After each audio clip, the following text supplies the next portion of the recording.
In clinical behavior analysis, practitioners frequently encounter a paradox of aversive control. They deliver stimuli intended to punish, yet the target behavior persists. The common definition of punishment relies on the intent of the person delivering the consequence. It assumes that if a stimulus is meant to be disciplinary, it is, by definition, a punisher. Practitioners often make this same judgment based on topography.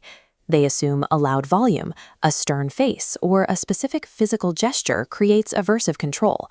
This graph illustrates the functional reality. If the data shows the behavior frequency trending upward after the consequence is delivered, punishment has failed to occur.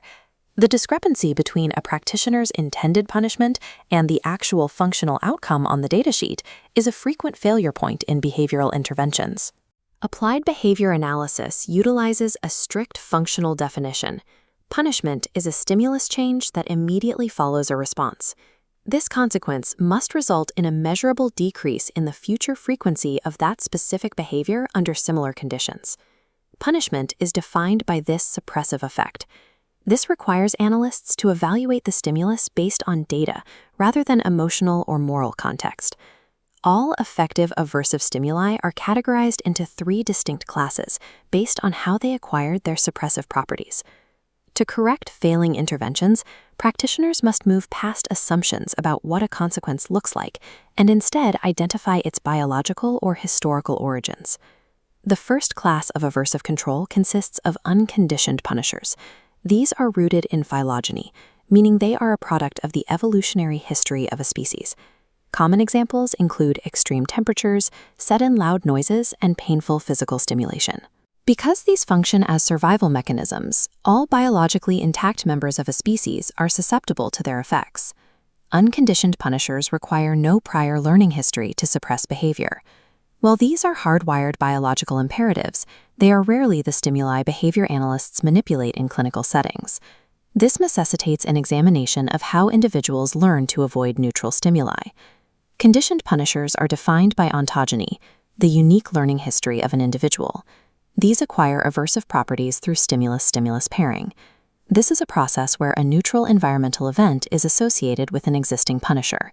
For pairing to occur, a neutral stimulus must be presented immediately before or simultaneously with an established punisher. Through this repetition, the neutral stimulus adopts the suppressive properties of the consequence and begins to reduce behavior on its own. At this point, the stimulus has crossed the threshold into becoming a conditioned punisher. This status is temporary. If the conditioned punisher is repeatedly presented without the backup consequence, its suppressive power will eventually extinguish. The clinical power of a warning signal or a reprimand is not a property of the stimulus itself, but a result of its pairing history. The third class, generalized conditioned punishers, represents a resilient form of learned aversive control. These stimuli have been paired with various outcomes, including both unconditioned and conditioned punishers.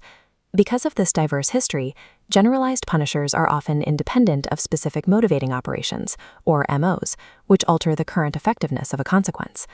A simple conditioned punisher fails if the learner does not value the specific backup consequence that day.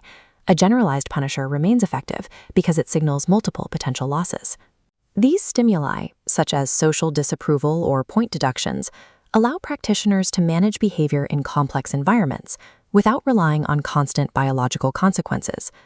Returning to our initial paradox, why do reprimands like the word no often fail to reduce behavior? Analyzing a failed intervention requires identifying where the 3-term contingency has broken down. Path 1 indicates a lack of pairing history. Path 2 involves a confound where the reprimand functions as reinforcement.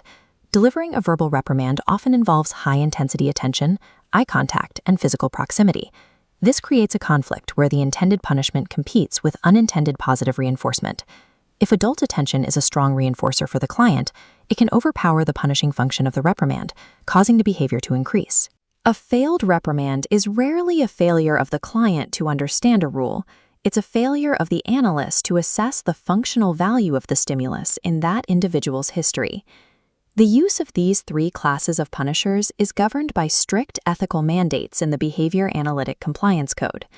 The doctrine of the least restrictive alternative requires practitioners to select the least intrusive procedures likely to be effective.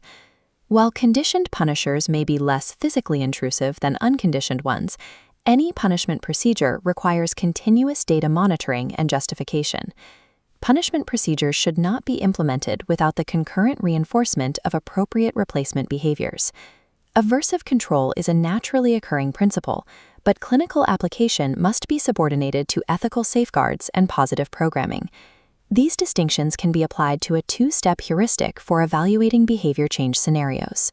First, identify the origin of the stimulus. Determine if it is a product of evolutionary biology or a result of a paired learning history. Second, verify the functional effect based on the data provided in the scenario. If a behavior remains the same or increases following a stimulus change, that stimulus is not a punisher, regardless of the practitioner's intent or the severity of the stimulus. Evaluating aversive control requires analysts to set aside assumptions and ignore intent and rely on the objective data of future behavior frequency.